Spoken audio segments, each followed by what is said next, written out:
Hello good morning everyone, this is Saurabh sir classes और मैं हूं चीनू ठाकुर जायसवाल। स्वागत करती हूं आप सबका अपने सेशन में। ये सेशन सीयूटी एग्जामिनेशन का है गाइस। सीयूटी एग्जामिनेशन आप जो यूजी मतलब अंडर ग्रेजुएशन यानी अगर आप ग्रेजुएशन करना चाहते हैं और हिस्ट्री में करना चाहते हैं तो मैं आपकी हेल्प करूंगी, ठीक है। एमसीक्यू करने हैं, बहुत सारे करने हैं। क्यों करने हैं? क्योंकि एग्जामिनेशन आ रहा है और आप बुक्स अपनी पढ़ चुके हैं, है ना। ट्वेल्थ में तो आपने एनसीईआरटी कंप्लीट कर ली है और अगर आप उसमें तैयारी 50% तक आप कर चुके हैं और अगर आपको अब प्रैक्टिस करनी है तो प्रैक्टिस के लिए आपको क्या करना होगा? दोबारा से बुक पढ़ना पड़ेगा? जरूरत ही नहीं है।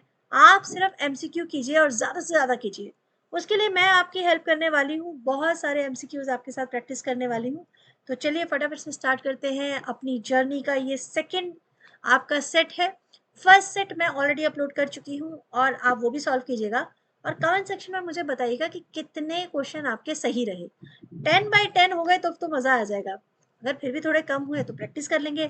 अगर 5 से भी कम हुए तब तो आप तुरंत मुझे इंडिकेट करोगे, क्योंकि फिर मुझे एमसीक्यू की स्पीड और बढ़ानी पड़ेगी, ठीक है। तो चलो स्टार्ट करते हैं फटाफट से। सेशन सेट 2 है and this is Chinu Thakur Jaiswal. चलिए देखते हैं आज का क्वेश्चन पहले क्या आ रहा है आपके सामने। Okay, who among the following visited Amaravati and collected several sculpture panels and took them to Madras.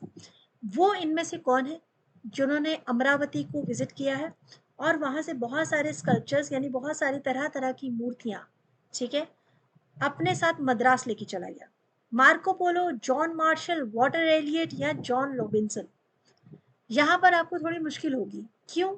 क्योंकि ज्यादातर क्या होता है कि जो नाम आपने सुना होता है ना, तुरंत आपके मन में वो तुरंत स्ट्राइक करता है कि यही आंसर होगा। और मुझे पता है मोस्टली स्टूडेंट जो है जॉन मार्शल के साथ चले गए होंगे अब तक, बट नहीं, ये आपका राइट आंसर नहीं।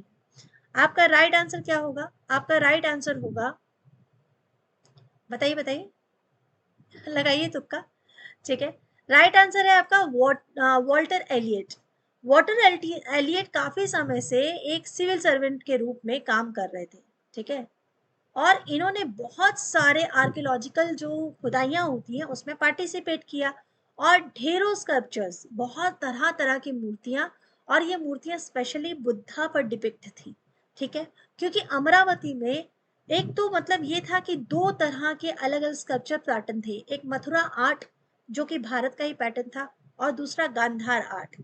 ये थोड़ा सी और ज्यादा हाई लेवल की बात हो जाएगी, जब आप मास्टर्स करोगे तो हम ये और डिटेल में डिस्कस करेंगे। बट यहाँ आंसर है आपका वॉल्टर एलियट। वो पर्सन है जिन्होंने बहुत सारे स्कल्पचर्स को वहां से हटाया और मद्रास लेके चले गए, because he was working as a civil servant in archaeological department और ये मद्रास में जाके सर्विस कर रहे थे। क्लियर हुआ? चलिए अब बढ़ते हैं नेक्स्ट क्वेश्चन की तरफ। जॉन मार्शल और ये सारे पर्सन सभी इंपॉर्टेंट है, बट हम वन बाय वन करके डिस्कस करेंगे, ठीक है। चलिए नेक्स्ट क्वेश्चन की तरफ चलते हैं। बुद्धा जो मतलब रिलीजन है और जैन रिलीजन है, इस पर बहुत सारे क्वेश्चन आते हैं। दोनों ही रिलीजन कंटेम्प्रेरी हैं, एक ही टाइम पीरियड में। बहुत सारा डिटेल में मतलब हम लोगों ने इसे डिस्कस किया हुआ है। फिर भी मैं फर्दर मैं चाहूँगी कि ये जो टॉपिक है इसको आप थोड़ा सा अच्छे से समझें, ठीक है। अब यहाँ पर एक साइड में लिस्ट 1 है, एक साइड में लिस्ट 2 है और आपको मैच करना है। सांची स्कल्पचर है और सिंबॉलिक मीनिंग है। एम्प्टी सीट, व्हील, शाल मंजिका और एलिफेंट, ठीक है। दूसरी तरफ है auspicious symbol, strength and wisdom, first sermon of Buddha या मेडिटेशन ऑफ बुद्धा। ये 4 चीजें हैं, अब आपको इन सबको मैच करना है। तो एम्प्टी सीट जो है वो किससे मैच होता है? आप जहां पर थोड़ा सा आपको नॉलेज हो, थोड़ा सा ध्यान हो, अगर मान लो कि ये क्वेश्चन आपके लिए बहुत सारी चीजें कंफ्यूज कर देता है, तो यहाँ पर आप किसी एक ऐसे वर्ड को देखो जो आप मैच कर सको, ठीक है। मैं ट्रिक भी आपको साथ साथ में बता रही हूँ जो बहुत जरूरी है। एलिमिनेट करने की ट्रिक बहुत इंपॉर्टेंट हो जाती है जब आप इस तरह के मैचिंग वाले क्वेश्चन करते हो या फिर अगर आप मल्टी जो ऑप्शंस होते हैं उसमें करते हो। अब आप यहाँ पे देखो, auspicious symbol, strength and wisdom, first sermon of Buddha, meditation. अब फर्स्ट सरमन जो होता है सारनाथ में है, लेकिन सारनाथ का तो यहाँ कुछ है नहीं, ठीक है, नाम नहीं दिया हुआ है, इसको थोड़ी देर के लिए छोड़ दो। स्ट्रेंथ एंड विजडम की बात हो रही है, तो स्ट्रेंथ एंड विजडम हमेशा कहाँ होती है? एलिफेंट, ठीक है। सिंबल जो मैच हो रहे हैं एलिफेंट के साथ, हम स्ट्रेंथ और विजडम की बात करते हैं। तो डी के साथ 2, एक ये है एक ये है, बाकी 2 नहीं है, चलो इसको हटा देते हैं, सिंपल। अब आपके पास दो ऑप्शन है, दो ऑप्शन में से अगर आप देखें एम्प्टी सीट की बात अगर करते हैं तो एम्प्टी सीट हमेशा मेडिटेट की बात करती है। स्कल्पचर्स हैं जो मूर्तियां बनी हुई हैं सांची स्तूपा में, उसमें बहुत सारे स्कल्पचर इंडिकेट करते हैं, ठीक है, जिसमें व्हील जो है वो आपका इंडिकेट करता है first sermon of India of Buddha, ठीक है। और शाल भंजिका जो है ये एक तरह की मतलब एक मूर्ति दी है, मैंने शायद यहाँ पर पिक्चर डाला हुआ था, यस ये रहा, ये शालभंजिका है, ठीक है, शालभंजिका। आप ध्यान से देखोगे इसमें एक लेडीज है, एक वुमन का स्टेचू है और साथ में कुछ मोटिव्स हैं, लोटस के मोटिव्स हैं, यहाँ पर देखिए लोटस के फ्लावर्स के मोटिव्स हैं ये वाला, और एलिफेंट। तो इस तरह के बहुत सारे वहाँ स्कल्पचर हैं जिसका कोई ना कोई मीनिंग जरूर होता है, ठीक है। तो आपका यहाँ पर आंसर क्या हो जाएगा, समझ में आ गया आपको, मैच कर लिया ना आपने। तो व्हील आपका मैच हो गया फर्स्ट सर्मन से, तो बी का है 3, यस बी का है, यहाँ पर भी 3, यहाँ पर भी 3।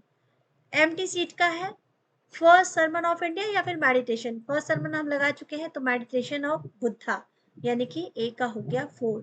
और शालभंजी का आर्टिफिशियल सिंबल है, जी हाँ, तो सी का हो गया 1। तो आपका इस तरह से ए हो जाता है 4 हो जाता है इसका आंसर। चलिए नेक्स्ट क्वेश्चन पे चलते हैं, समझ में आ गया, क्लियर हो गया। चलिए नेक्स्ट क्वेश्चन पे चलते हैं। यस चलो देखते हैं, अब आपकी थोड़ी सी और नॉलेज चेक की जाए। सांची स्तूपा के बारे में एक और क्वेश्चन आ गया है। सांची स्तूपा इम्पॉर्टेंट है भाई, क्योंकि हमारे देश की ये बहुत बड़ी धरोहर है, ठीक है। हजारों साल पहले एक स्ट्रक्चर बना हुआ है और जो आज भी सरवाइव कर रहा है, तो बहुत इम्पॉर्टेंट है। लेकिन अगर ये मतलब स्कल्पचर जब इतने सारे और भी जो उस समय की मूर्तियां थी, उस समय की बिल्डिंग्स थी जो डिस्ट्रॉय कर दी गई, लेकिन ये कैसे बचा रह गया, तो क्वेश्चन भी यही है। सांची स्तूपा कॉम्प्लेक्स है सर्वाइव ड्यू टू, कारण है the decision of Shahjahan Begum and Sultan Jahan Begum. ये दोनों कौन है, क्या मुगल बेगम से, नहीं नहीं, ये तो आपके लखनऊ की बेगम थी, ठीक है, भोपाल की, सॉरी ये भोपाल की बेगम्स है, ठीक है। The good luck in escaping the eyes of railway contractor and builder, जब यहाँ पर अंग्रेजों का राज शुरू हो गया था तो उन्होंने अपनी सहूलियत के लिए यहाँ रेलवेज बनानी शुरू कर दी थी, ठीक है, ताकि वो भारत के हर एक गांव गांव तक पहुंचकर वहां से माल उठा सके, खरीद सके, खुद ट्रैवल कर सके। इसके लिए वो ये नहीं कह रहे थे कि भारत डेवलप हो, वो ये चाह रहे थे कि वो डेवलप हो, ठीक है। तो उन्होंने इस तरह से हम ये कह सकते कि हाँ भाई वो ट्रेनें बना रहे थे और उनकी नजर इस पर नहीं पड़ी, ओके ये बिल्कुल सही हो गया, ये भी ठीक है। The good luck in escaping the eyes of railway contractor and builder, तो ए और बी तो सही है। चलो ऑप्शन में आ जाते हैं, दो सही करके तुरंत ऑप्शन में आ जाओ, टाइम भी बचाना है ना। तो ए बी यहाँ पर है, ए बी यहाँ नहीं है, कट करो। ए सी बी यहाँ नहीं है, कट करो, हो गया ना। अब बस दो ऑप्शन में से चुनना है, चलो। The good luck in escaping the eyes of those looking for finds to carry away to the museum of Europe, ये उनसे बच गए जो यूरोप ले जाना चाहते थे। अरे सांची स्तूपा है भाई, यूरोप कैसे जा सकता है, बिगेस्ट स्ट्रक्चर है, तो that's this not possible, so this point is कटेड down, ठीक है, ये पॉइंट को हटा देते हैं। सी हट गया, सी हट गया, सी हट गया, यहाँ से सी हट गया, बचा कौन, यही आंसर है, ठीक है। तो डी है the steps taken by the British government to conserve the stupas, बिल्कुल ठीक है। एएसआई डिपार्टमेंट उस समय काफी अच्छा काम कर रहा था, थोड़ा काम इंडिया के भले के लिए भी हो गया कि कई ऐसे स्कल्पचर्स थे, कई ऐसी बिल्डिंग्स थी, कई ऐसे मॉन्यूमेंट्स थे जो कि सेफ रह गए, ठीक है। चलिए तो बिल्कुल ये है, और डी मार्केट कर दिया गया, स्टेप इस तरह से स्टेप्स उठाए गए कि जो इस तरह के बिल्डिंग थे जिसमें इंपॉर्टेंस थी हिस्टोरिकल, तो उसे डीमार्क कर दिया, यानी कि बाउंड्रीज दे दी गई और उसे सेव कर दिया गया। तो ए बी डी ई बिल्कुल आपका राइट आंसर बन जाता है। तो चलिए चलते हैं नेक्स्ट क्वेश्चन पे।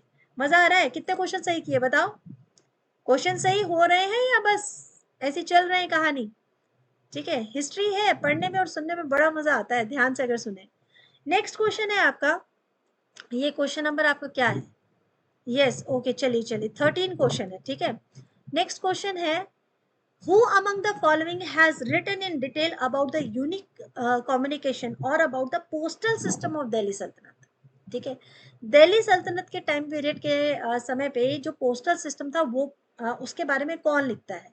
अब दिल्ली सल्तनत का टाइम पीरियड क्या हो गया, 1200 से लेकर 1526 के बीच का टाइम पीरियड, ठीक है, जिसमें 5 अलग अलग डिनेस्टी आके रूल करके जाती हैं, जिसमें आपको लोधी, खिलजी, तुगलक और आपका जो स्टार्टिंग में आपको बलबन है या फिर जो मामलुक हैं, ये सारे सुल्तानों के नाम आएंगे, ठीक है। रजिया सुल्तान भी दिल्ली सल्तनत के टाइम पीरियड में आएंगी।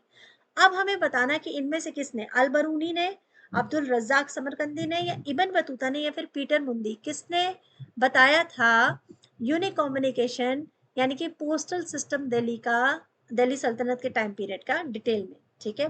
चलिए बताइए क्या होगा राइट आंसर।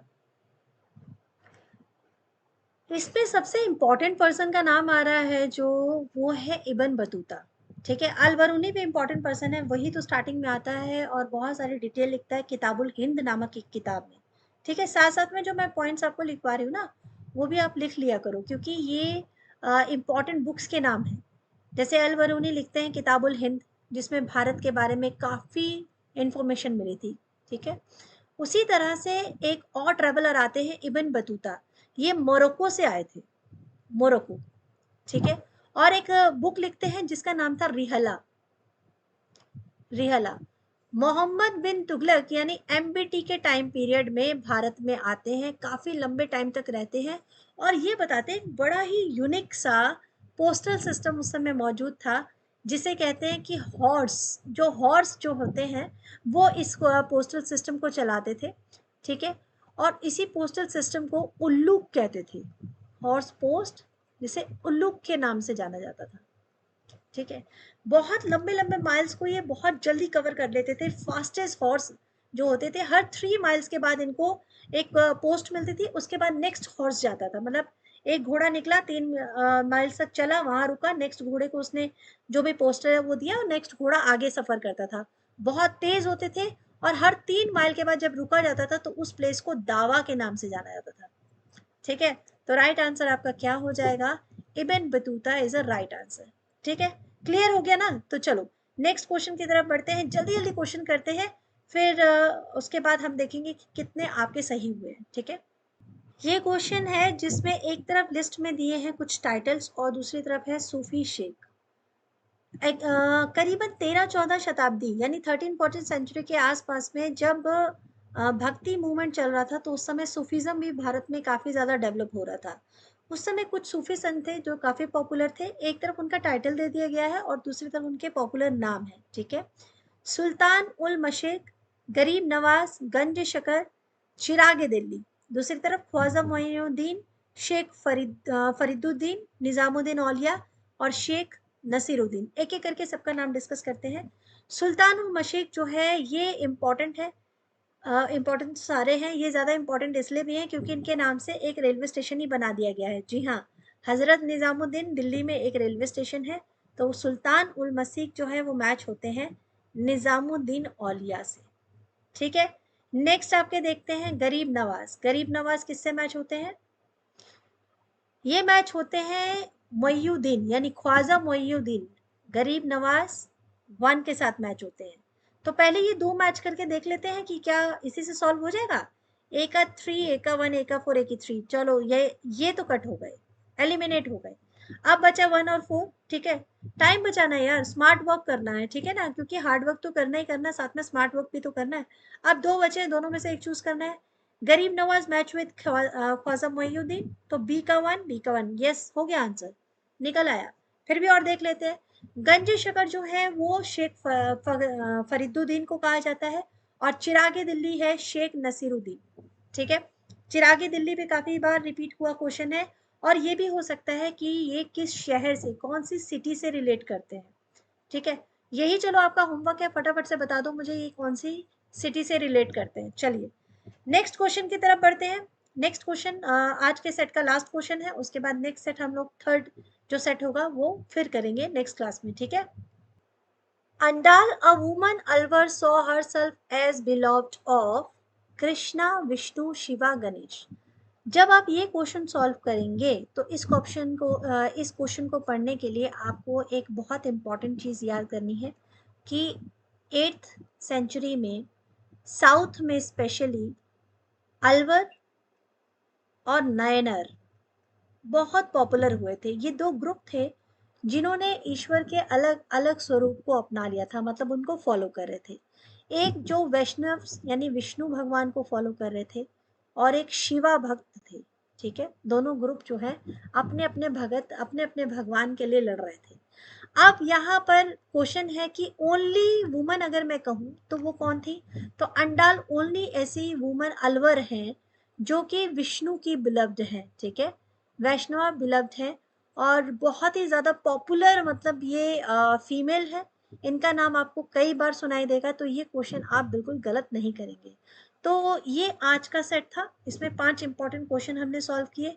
यदि आपको क्वेश्चन अच्छे लगे हों तो प्लीज़ लाइक कीजिएगा, शेयर कीजिएगा, सब्सक्राइब कीजिएगा। और नेक्स्ट सेट हम लोग करने वाले हैं जल्दी ही, तो जल्दी ही सब्सक्राइब कर लीजिए ताकि आप ज़्यादा से ज़्यादा एमसीक्यू प्रैक्टिस कर पाए। तो thank you so much for today's session, will meet soon with the next set. Okay, bye bye, take care.